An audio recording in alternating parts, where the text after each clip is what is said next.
Action. Welcome back to the Demguyspodcast.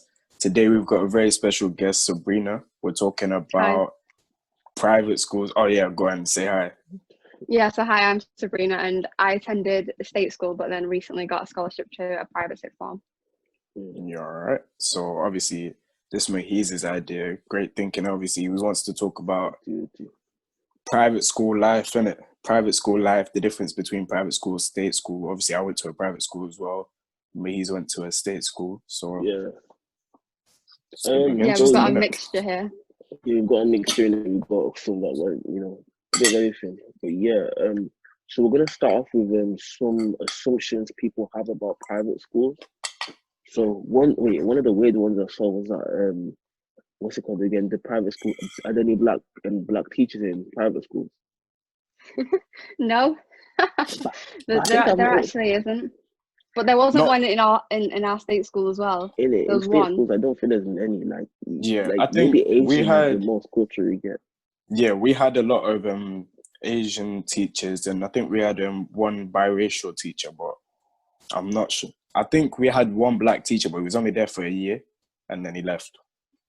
Yeah, I hear that. Another one I got was that private school kids they seem to act more like they're better than everyone else, which I agree to some extent. Like obviously you can't judge a book like everyone in it, but I'd say for quite a bit, I would say they think they're better than everyone else. What do you guys think? Cool. The private school kids are going quiet now, fam. No, do you know what it is? Do you know what it is? It's like it depends on the person. Obviously, like with me in it, like why would I want to be second best in it? So I don't even think this from a No, private but school thing, no. but I feel You're like gonna get this your is foot. just me in it because No, but not like like that. As in, like when I mean feel I think, better, I mean as in like better, as in like you think you're richer, you're this, you're that. a lot of them I, are richer, to be honest, but I not think that there's an that's air of necessarily a good You're thing. not helping confidence. yourself right now. I think there's an air of confidence in themselves, and also, they are richer. So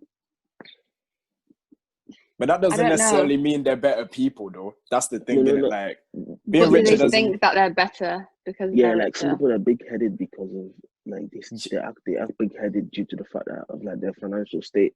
I think they But flaunt their wealth in like buying designer things and taking holidays, and they show that off. But I don't necessarily think that they personally think they're better. Nah, So to they be do honest, show off their wealth a they lot. might egotistical they though. might do in it. No, not egotistical. I say like obviously, if you're middle class and you grow up around a lot of middle class people, you don't. It's hard for you to like. For a lot of people, it'll be hard for them to understand that other people don't have this standard of life. Do you know what I mean? Don't have this Yeah, standard of living. So I wouldn't really say that. At least some of the people that I know, yeah, it's not really like they're trying to show off or anything, but like because when it's just you're normal to them. yeah, that's their normal, innit? Yeah, I remember I was talking to Sabrina. She was telling me about like how some of her friends they've not even been on public transport before. Like Yeah, I've got friends like that. Never taken a tram, never taken a bus, and I'm like, wow.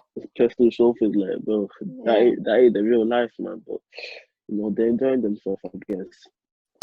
Another assumption I got was that not a lot of black people go to private schools, and I don't know. It's funny because I've got two private school kids that are both like here, but I'd say for your school, what's it called again? What I'd would say you it's say like about black? 1%, to be honest. I don't Really? even know the In my percentage. year, there's 2 black girls and 2 black boys, so in total there's 5 of us That's out mad. of Sorry? 56. So there's 5 black people in my year out All of right, 56. yeah. So Yeah, yeah, in my year, obviously my school split boys and girls. I think the girls' school, I think there's a few more black people, but in the boys' school that I know for certain, there were 3 black boys out of 60. So yeah, not much better either. and the year above, because obviously I'm in year 12, there was only one black boy, sorry, and then about 5 black girls. Do you So not feel weird though? Like, do you not feel like maybe a sense of not belonging due to the fact that you're like a minority? I Not think if I really, was the no. only one, then maybe, but because there is 1 or 2, like still a few, it's not like you're completely by yourself. No, but even in no. places that I go with certain people, like if I go to a party and I'm like the only black person there, like maybe when I was like in year 8 or something, I might feel like, oh yeah. But like because my school is quite small as well, I don't even think I never really felt it like that. Because do you know what I mean? But that's just my experience, innit? If you don't pay attention to it, I don't think it's that significant or has an impact Yeah. really. Because If you're constantly thinking about it. people don't move like in. I'm not 100% in groups in it, like especially people don't move in groups of like Race, white yeah, you move people, in groups of you people have with in common common with. interest. Yeah. Yeah. One of those funny, you said they turn into entitled dickheads. What do you guys think about that? Well, what was that? That they turn into entitled dickheads, people that go private school. I think so, yeah, but I don't think it's necessarily their fault. They're just a product of their environment, really. If they get things that they want all the time because their parents are able to provide them with that, then that's just how they've been brought up, and that's just what they're going to continue to expect. So yeah, I think they do, but it's just more so that it's because of how they've been brought up and things, not necessarily due to themselves. I think I'm actually gonna disagree with that one, if I'm honest, because I feel like certain people, I feel like not a grammar school or a private school would change you into being an entitled dickhead, but like I feel like Would you have not grown up like that though? Like no, but everything been on a silver spoon for how you. much? Like How much of that is really from the school, or rather than your parents' background? Do you know what I mean? But the questions of people that go to private schools, not like the school's fault. Like just Oh yeah. Go ahead. Yeah, a little bit. a little bit. Are you an entitled dickhead? Me? Yeah. No, I hope not. I mean, I don't know. Probably, if I'm honest. But yeah, innit? Okay, we'll move on now to the question: do you think private schools are worth it? Wait, I want to start off though. Would you guys like to? I don't know if you feel comfortable telling, but how much do you pay per year? Well, I obviously don't pay anything, but I have a benefactor who pays £11,000 a year, so 22,000 over the course of the 2 years. I don't actually know for certain, and it sounds kind of entitled, but like probably somewhere between 9, I think between 11 and 9K, I think. Per year. I'm not sure. Yeah. But that's crazy though, because some state school parents don't even make that. Like, it's quite, I guess, a blessing to be in a private school. Most definitely. Or especially even going like having a benefactor as well. It makes you work though. It makes you work. Definitely, because you know that. Because you know what's being sacrificed for you to go there, so you're not going there to like laugh around. Well, obviously, but for some kids, it's not really a sacrifice because 11K is like cheap for them. Like their parents never really sacrificed anything, like, and they know that even if they do fail, then they're kind of sorted in life because they can just go and work for their parents' business or use their parents' connections to further themselves in life. Yeah, so, most definitely. I don't think I knew too many people who took it very lightly, though. Obviously, there were a few, but the majority, I would say, were quite hardworking people. Yeah, and to actually answer your question, I think it definitely is worth it in terms of not only the education, but obviously the opportunities that come with it. Which isn't fair, but you do get quite a lot of opportunities. So, for example, in year 12, I went to Oxford, spoke to a few professors, like looked around, which from a young age it kind of makes you want to go there. And now that you've actually experienced it yourself, because a lot of students haven't actually gone to Oxford or Cambridge and seen it for themselves or spoke to anyone who's been there. Growing up with teachers and being taught by teachers who have gone to Oxford or Cambridge, again, is another privilege, because they can tell you how they've got in, and you get given a good level of education because, like I said, they've been there. Other privileges, I guess the motivation side, like they can definitely motivate you to go there. It's more real, and make you feel like you can achieve it as well, because it's possible for you to achieve that. And Oxford and Cambridge students, they're the real snobs. Like I had some teachers who would literally get like upset if they went to Oxford and you said they went to Cambridge. Like, obviously, that's really like they take it like an insult. Like, no, I didn't go to Oxford. I went to Cambridge. Like, whatever, Okay. man. Like, It they were the real depends on snobs. I what. won't lie.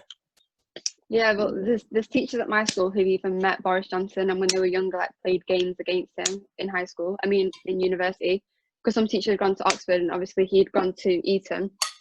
They'd All played right. games against one another, stuff like that. Mm. Also, I think there's minor privileges that we don't really realize or pay much attention to, like school meals. I think they're a lot healthier than state school, because at our school, I remember at lunch it was things like pizza, whereas in my college now it's things like rice and pasta and lasagna with salad. It's just You healthier get and lasagna. yeah, Man. it's Okay, so nothing now it's mad, bro. unhealthy. And Upper class there's one. crisps.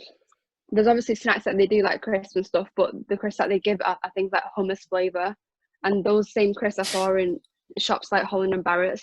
So I think that's just a minor thing that people don't really pay attention to. But also opportunities in terms of universities, because we've obviously had university days where we've invited is it chancellors? I think that's what they call it, chancellor of a university, to come and speak to us from a lot of Russell Group universities. Or we have former successful people who've gone to my college who are now, for example, an executive or a CEO or a doctor, who have their own practice, come back and give speeches, which again, you can see yourself in them, because they were sat in the same hall because you're sat in the same hall that they were when they were your age. So it just shows you how you can definitely be like them. And if they're for example a doctor and you want to be a doctor, at the end of the assembly you can obviously ask them, hey, can I have work experience? And they will, because they're basically an alumni of the school and want to help the students. So again, it's things like that are just small privileges that help you get further in life. But I'll give you, couldn't you say that, like, at the end of the day, you're getting your money's worth due to the fact you're paying? Like, state school, at the end of the day, we don't pay for it. We get free education. You guys pay for your education. So could you not say... So you think you're getting your worth from state school? No, I'm just, like, right now, I'm being devil advocate. I'm just trying to go against what you're saying. It's not that I don't agree, but I'm saying, like, an alternative view. Like, do you not think that the fact that, like, you go to a school that's paid for, that you get like there has to be something that's different? If not, what would be the point of you? No, obviously it is different, but that obviously brings up the question whether it should be, because like obviously Sabrina was lucky enough to get a benefactor, but let's say she wasn't. She may not have been able to achieve the things that she has achieved or will go on to achieve at that school, even though she has just as much what's called capability to, but she just purely wasn't given the opportunity. So obviously, is that fair? Like, I'll literally think about it. There's people in other countries less fortunate than even ours that we have state schools who don't receive education, and these people could be the next. They could have discovered something amazing by now. Like, the world could be different if everyone had same education, same opportunities. Yeah, and that links to something that I read by Malcolm X in his autobiography. He said that the most backward and behind countries are the ones that have disadvantages for people. So for example, in certain African countries and Middle Eastern, they don't educate women, or they think women shouldn't be educated.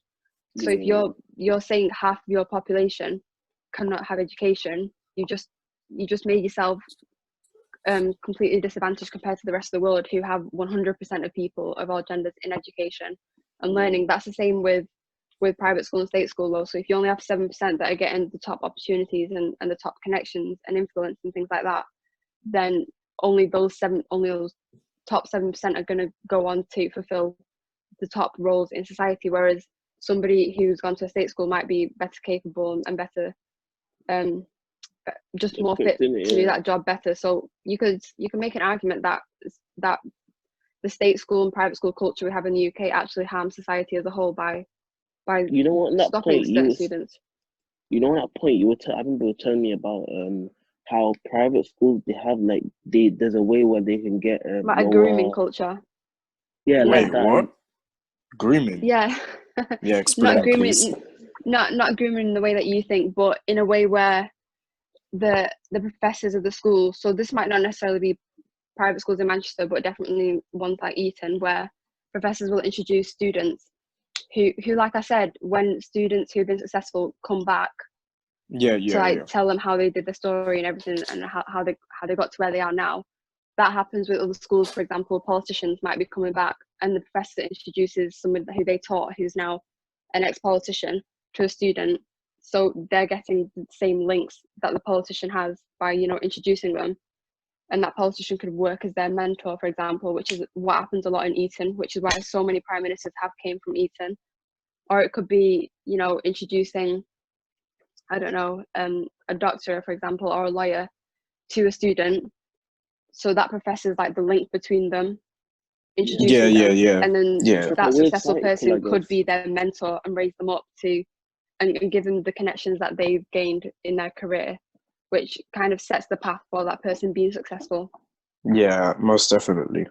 You could I understand what you mean, fair, though. Like, because of course it's not fair. Well, obviously, but like the fact that like a state school person, like we may meet a doctor, but it could be just like a standard NHS doctor, or even if we met like a doctor, like maybe one that would go to a school like yours. I don't know if I'd be able to even get the opportunity to even talk to him about like. But the doctors that have the doctors that have came back to my school though aren't just NHS doctors. They're doctors who have multiple practices and who you know gone to Cambridge or Oxford and are in the top of their field. So you're getting access to direct, you know, academics and people who are successful, who can basically give you the blueprints to be successful yourself and give you their connections and links. So but could you argue that you're getting your money's worth? Like that's what it comes with the money. Dog, leave this money's worth thing. Yeah, you get your money's worth. But it's very important because at the end of the day, that's the striking difference between my school and your school. The fact that because I had my technically you do pay though. You pay in tax. No, I know if you do pay like through tax, yeah, but like the money I pay through tax can never compare to never, but like there's a big difference between the money you mean. But the difference is and like the defining point in this conversation is that this is the way it is, but is that the way it should be? Like, yes, this is the way it is, and it makes somewhat sense, but is that the way it should be? And like, is that something where I don't know, it's weird. There's set things that I feel like should change. Like I remember Sabrina telling me about one where like private school kids, they're more likely to go into Russell Group universities because you know what? Let me actually show that statistic, because it's basically a report I read on the Business Insider, and it said out of those studying medicine, 51% came from private education in 1987, and this has jumped up to 61% in 2016. I think that just shows the stark difference between private and state school, because how can 61% out of the 7% make up the medicine admissions? They're making up the majority of all these top sectors in society and these top professions, even though they're supposedly the minority. And that's the same with law as well and journalism. Yeah, exactly. So here, for example, it said barristers make up 73% of the admissions, who are the ones that came from private school. 73%. That's crazy. I guess it limits what a state student person could put, like maybe they can't reach their potential, and like that's not why because there was another article that I read that was published on 13th of July, so it's something relatively recent, and it's basically saying universities would want higher grades from somebody who has gone to a state school than somebody who's gone to private school. So for example, I could get 3 A's and the state school student could get an A star and 2 A's, but I would still be the one that's chosen to go in, because they assume not only have I been privately educated, but I may have connections and influence and wealth that I'm bringing to their school. It's not just my grades I'm bringing. So they see me as more of an asset than somebody who's gone to a state school, which kind of is true, even though it shouldn't be that way. So state school students are disadvantaged completely, because what else are they supposed to do? They can have good grades, but even better grades, and still not get in, because universities will still want somebody who's gone to a private school than a state school. So because they know that you guys will they know that you guys will most likely do well, not well, but better than the state school student. Yeah, we're more of an asset to their university. Because when it comes to academics purely, that's not even always like true. the working culture in it. Like they know that school, like the school that you went to, like they had a standard to be at, and the fact that you left there and you graduated from there, like they know that you're coming correct. Yeah, Like, not to Let's say exactly. talk that about the state school should. standards as well. Let's talk about the standards. Do you think that you worked harder at your private school than you would have at your state school? Obviously, you went to both, so yeah, I my think so, camera yeah, fell. But because in state school my ambitions were just, I want to be a solicitor, I want to be a lawyer. Whereas now my ambitions have completely risen, and of course I want to go on to be one of the top academics in the profession of law, and not just be a solicitor anymore. I want to go on and join the civil service and things like that. So because my ambitions have gone up, then so does my work ethic and how hard I work, because I need to now work harder in order to achieve those ambitions. So yeah, definitely I work harder now, and I have the teaching and the right class size and the one-to-one attention Yeah. to allow me to get those grades and motivate me to work harder. So to answer your question, yeah, I am working harder than I would be if I was in a state school, for example, because I my feel like ambitions you are just see a higher. I feel like you guys like being in private school, like you've seen the clearer picture. Like, not just to say you want, like, instead of saying that you want to be a solicitor, now you know exactly what you want to do, and like there's almost like a path. Like, it's almost like essentially giving you a map towards like yeah, Definitely, where you yeah. want to be. And that makes yeah, and having sense. access to so many solicitors and senior partners, it Exactly. definitely raises your expectations of what you want for yourself. Um, so The yeah, resources definitely. though, the resources, I reckon that's like a start, like not just like physical resources, like the fact that you can be like personnel that work in that field, Hmm. you can get like the right working, like especially like the one-to-one. Like my class, well, it's in college now, like sixth form, like classes are like maybe between 20 to 30 kids, and like your seniors is about like 10 kids, 10, 15 kids there. 10, 10. It's less than How many 5. kids? Less than 5 in one class. Yeah, so in my Goodness economics gracious. Depend on certain my subjects, economics innit? is 3 people, including me. So in economics it's me and just 2 other boys, and then in my That's like a history it's private 5. tuition, basically. I mean, Yeah, it because quite only a literally is a limit. private tuition. I guess, but like, you know what I mean, but as in like the fact that like, but how many people in your school then? Well, in my year there's 56. In the whole school I think there's about 56. 500, 600. Yeah, Are you 56. mad? My colleague got like 3K people. But I think the fact that it's the smaller class size is to do with, you need to be smart enough to actually get into the school because you have to have admissions tests. So for example, I was helping out with the year 6 admissions test, so there was some students who want to join our year 7, but obviously now have to take tests and see whether they're smart enough to get in. So there's a test Mm. to get in, and then there's the fact that the fee is really, really high. Only a limited amount of parents can afford to pay that much. So I think both of those factors contribute to the fact that there's such a small number of people. But also private schools are made smaller because they know that the capacity is going to be low. There's obviously not going to be a lot of people coming to these schools, Yeah, for sure. I so I guess think that's why it's small. it's crazy to me though, like how, like, especially the capacity wise, like how you guys have like less students, and I'm sure you guys have like a lot of teachers. Or like you've got like Yeah, almost we like a have 2 one-to-one. teachers for each subject. I think that's another Yeah. thing as well about private school. It's the teaching. So the fact that we have 2 teachers, it's not just for What, the two sake of teachers having 2 teach you teachers. personally? Yeah, and All those 2 right. teachers. So for example, for history, for example, there's a side that we study in Russia, and then there's another side to history where we study War of the Roses.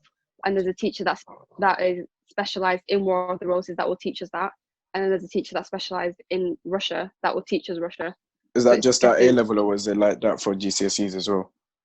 Well, I wasn't there at GCSE, but I think it would have been the same for GCSE as well. So there would have been a Because teacher specialised in a particular area, and they teach you that. at my school, obviously, we have loads of teachers for different departments, but I don't think, well, it wasn't really like that for GCSEs. I know in It might just be A level in then. A level it's a lot more hands-on because the class size is so small. Like, say Mhm. with the options I've chosen, I think my biggest class will probably be about like Math. 7 or 9 or something. Yeah, Mm. no, probably economics be my biggest class if I'm honest. Crazy. But my smallest class, German, as far as I know, there are like 4 of us, 5 in the whole year, and then let's say obviously timetable matching, Yeah, like it and could very well be a one-on-one. that definitely affects teaching, because in high school, for example, I was one of those people that would have been really chatty in lesson and just disturbing the lesson and teaching that's going on. Whereas now that there's a smaller number of people, there's less people to cause disruptions, and just let the teacher actually get on with teaching.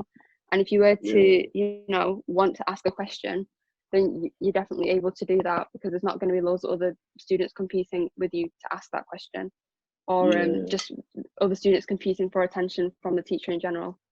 So, do you feel like... Sorry, go on. No, you're cool.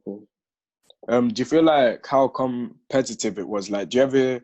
Obviously, you just came in for A-level, but like, one thing I noticed at my school was people are really actually like, you're quite competitive with your results and things, like, because especially, but it depends on your friendship group, innit? So if everyone in your friendship group is getting A's, then why would you think of getting anything less than an 8? Or if all your friends are in the top classes, why would you not want to be in the top classes? So you put in the work to like keep up with everyone else. Yeah, arguably, I'd say competitiveness is in all schools. Like, I feel like that it doesn't exclude. Yeah, I'd say I feel like it's more to do with your friendship group rather than the school.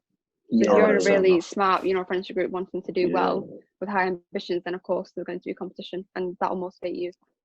One point I want to touch on was the fact how you were saying as in like specialist teachers.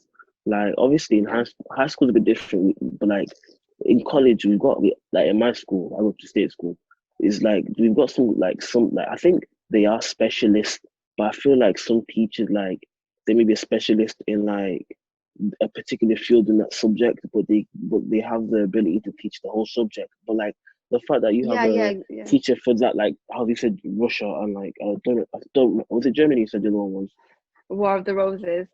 But I get what you're saying, and it is like that's so they're specialized in that particular area, which means they know everything about it. So if I was to ask a question, I could guess an answer.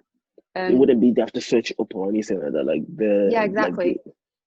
exactly, and it's kind of easier for them because they're only focusing on one thing, so all their attention goes to making sure that they personally fully know that subject, because we're obviously going to be asking questions. So level of teaching is better. But as I say again, is that not part of the package? Like, would you not say that that's like because at the end of the day, there has to be something different to... This guy is so jarring, you're so jarring. Like, but it's true though. At the end of the day, you've got to get something to be paying that much. Yeah, but what I think is actually important to note is that most parents and most people that go to private school, even though they won't admit it, they're not necessarily paying for the grades or like the actual education. I think they're paying for more so the connections and the influence that they'll get and the opportunities that comes with private school. It's more so that's the deeper side. Yeah, and that's the side that's really corrupt, because we wouldn't let, for example, ASDA pay the Prime Minister to reduce taxes for them, because that's influence.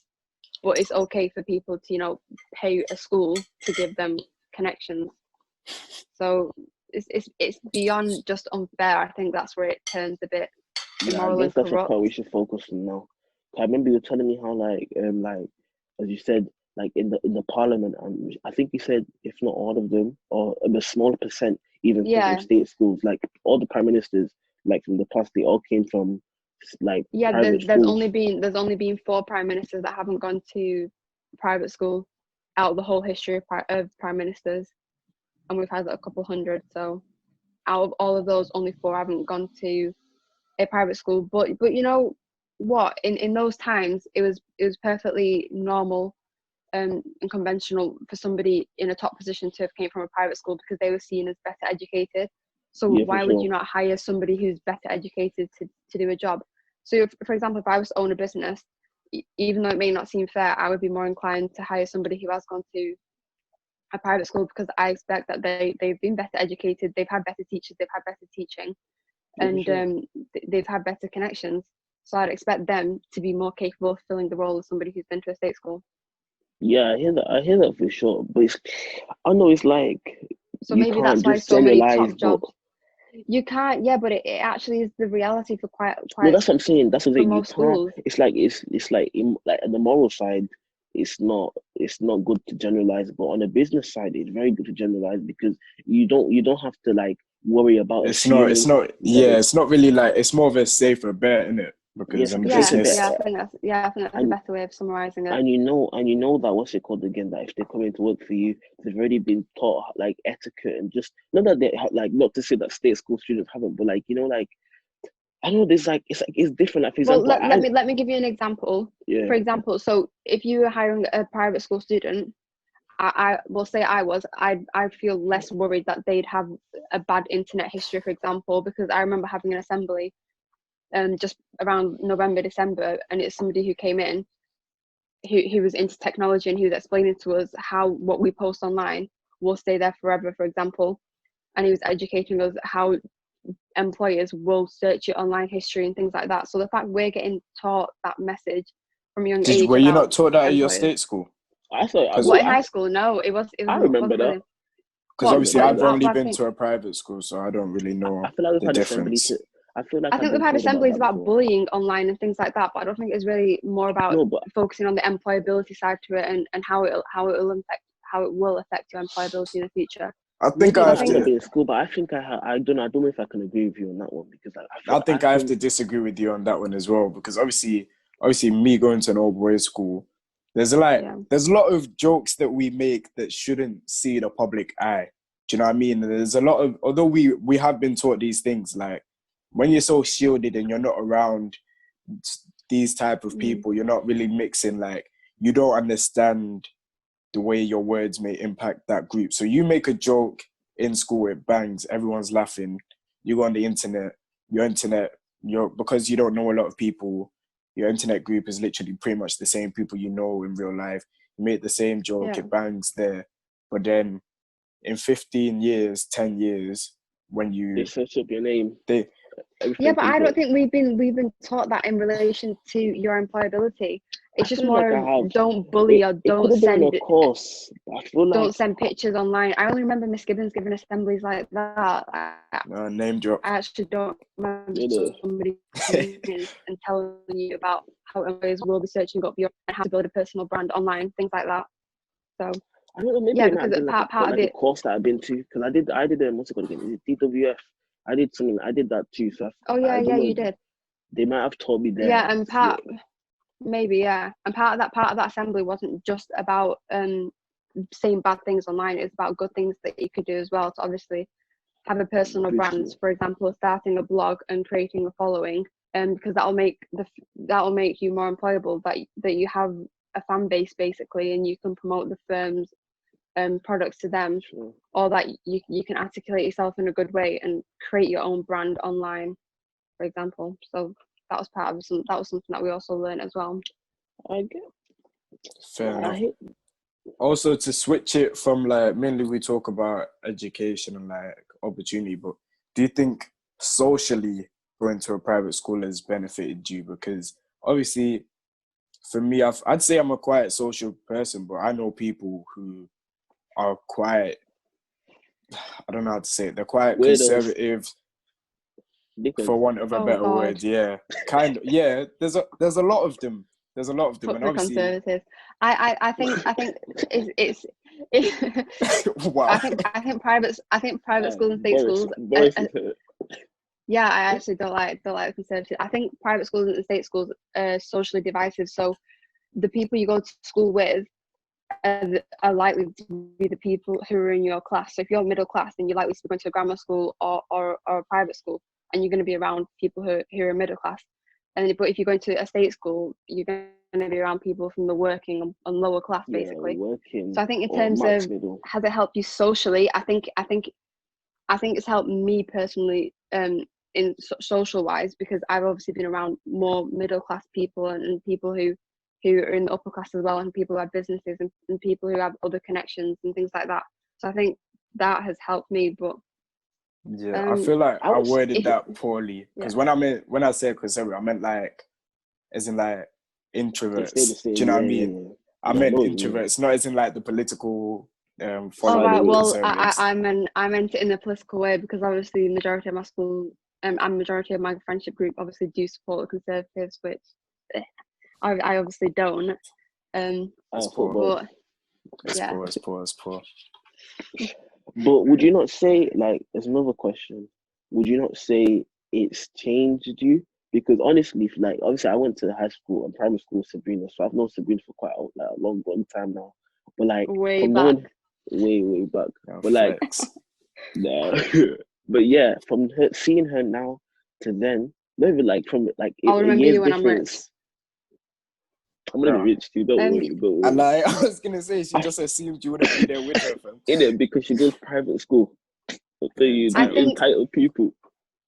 uh, I think it has changed me, but in a better way. And you know, when you're around people who speak better and who do Yeah, you who do speak so differently activities now. who do activities such as, you know, hockey or lacrosse or, you know, horse riding or polo in their free time, or people who like we were saying before about competition, it's your friendship group that influences you. So if you're around people who are doing good things and who are, you know, career wise like really ambitious and things like that, and who are very articulate in the way that they speak, it just rubs off on you subconsciously. Like you're not deliberately trying to copy them, but you eventually pick up their habits. And For sure. in my private school right now, they're obviously good habits that I'm picking up. So yeah, it has changed me, but in a better way. I guess so because like from just the tone you speaking now, I guess like in the work like for me personally, when it's if I need to talk smartly, I know how to change my accent or like I know how to talk like speak correctly. But like for someone like you now, you can just talk the way you do, or like just change a little bit when you're talking to someone like a To formal be person, if you honest, get what I mean. that's one of those things where it's like, who decides what talking correctly is? Do you know what I mean? It's how like No, it's there is though, because you can't just be like, no, yo, what's not up to your really. employer? Not You gotta be obviously. There is a way of talking properly. It's about how you pronounce your words. If you're saying things like exactly. 80 or 80, like Or that's in more it or articulate. isn't it? You know, like you can't do that to your employer. It's not Yeah. possible. Like if I went to a job interview, I'm like, yeah, I want a job in it, yeah, because I think I'm gonna be proper sick in it. I got good grades in it. Like, why would they pick me? Like, if I'm speaking to customers, is that what they want to hear? Is that am I gonna be the representative of their brand? I think it was in the confidence part. Like I feel like you know, like how you're talking about how you have people like coming to your assemblies that like work in a particular field. Like I feel like the confidence come for the fact of like the realization, like it's That more is achievable. achievable. Like to Yeah. me, like I say I want to be an engineer, but I probably don't. But like, let's say I wanted to be an engineer, it's gonna Yeah. be. I don't. I'm not. I'm say if I know someone in my family or like someone from the outside. I haven't met an engineer in school, so it's like it's just something per se. I've seen them on YouTube. I've seen them on the TV. Like Yeah. how I think I when you don't. see it in real life and when you meet them, You got to see it it to believe changes it. your mind that you can imagine yourself as doing what they're doing. Yeah. So yeah, For Yeah, sure. most definitely. Because obviously I mentality wanted to do definitely. engineering as well, but I wasn't certain which field of engineering I wanted to go to. I went for work experience down at Jacobs Engineering place down in Manchester, and then like obviously working with the different groups and different groups, like it helped me decide like which one exactly I want to do, and like it just helps you to understand where you can fit into that process. Do you know what I mean? Did you get that work experience through school, or was it just a personal connection? I was actually a connection from my dad. Obviously, school sent us to do Oh, work right. experience, but they didn't give it to me. So yeah, I did my I did what's it called again? I did my my work experience at a recruitment agency. So like it was like working with Indeed and like stuff like that, total jobs, you know, finding like it was just for any job really. People would come and even do job interviews. Like I even conducted some job interviews. Like I thought that was really enjoyable and like I was thinking about like going into that career. But I feel one thing that I missed out on was the fact that like I didn't do one in engineering, something that I intended to work in. But It's in never a too private late, to school, be fair. no, for sure it's not too late. But in the point now, would you say that like maybe for you, Sabrina, since Raheem, you did it in where you wanted it to do. See if you wanted to get work experience, how accessible is that for you? Like through a teacher, not through finding it yourself. I've already got work experience through a teacher. It was the deputy head teacher at my school, and one of the alumni owns I law don't even know firms. who my head teacher is. Like I don't even know who the head teacher of the role. And I've never met them. Like That's just the plus side of having a small school though. But basically, one of the alumni members who, you know, like donates to the school mhm, owns multiple law firms, and I've got work experience with them as soon as we go back. So that's crazy. Mad, mad, that mad, mad, mad.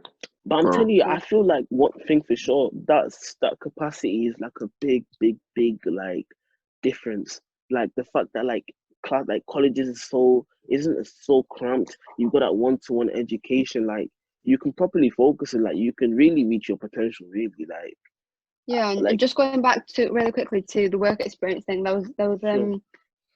an assembly at my school, and the teachers basically said, does anyone want work experience in media? Because there was someone at my school whose dad owned a media company, and they were just asking if anyone wanted work experience because the dad was offering it. So you Most of their definitely get. parents, like their parents are like big ballers, so it's like you don't. Some of them might not even need work experience because they could just work for their parents. It's like some kids they tend to aspire to work as like what their parents like did or do, if you know what I Yeah, mean. like take over from the company, innit? Yeah, yeah, it's a big factor. But I would say though, Yeah. capacity is like I just know that I feel like you guys it's easier for you to reach your potential or like in terms of your motivation. Like I feel like it's easier for you to get it than me due to the fact that like Mm. there's some in my college one-to-one sessions ain't really as accessible as for you, or I don't know, just a Yeah. couple different things. I feel like, Mm. but at the end of the day, you're not getting your money's worth. Like This you're guy paid. from like you're actually vexing me now. Yeah, we are getting our money's worth. Yeah, But it's a no, but Yeah, definitely. it is a big difference though that you pay. yeah, It is a big difference. But most def, Yeah, most but def. you're paying for your future though, really, aren't you? So but of in fact, course one it's of the worth it. assumptions that I even got was saying was that I think there's like misconceptions with private schools because like it's not necessarily fair. Like if you have enough money to go to a private school, why shouldn't you in it? Everyone says they want their kids to do well, but if you have the money for a private school, send them to a state school. Well, Like, it's like what we were talking about before. It's not just a market. Well, it is a market. It's good, and well, there's a challenging goods. But bought, what what's being bought is yeah, influence, for sure. which is corrupt. You should not be buying influence. We wouldn't would No, what you're right. would say it was corrupt if somebody like a politician was buying influence. So it's just as corrupt if a parent is, for example, like getting their child ahead in life through contacts and connections. Bro, So it's one of those things where it's like it's conservation of like funds in it. They keep the money amongst the top people, and it's like so if you come from a poorer background, then it's so they purposely make it hard for you to reach those top positions. So the people who are always in power, always you've heard of like old money in it. Like that's how old yeah, money happens because literally once you've built that you give that to your children, goes on and goes on, That and yeah, generation. generational wealth.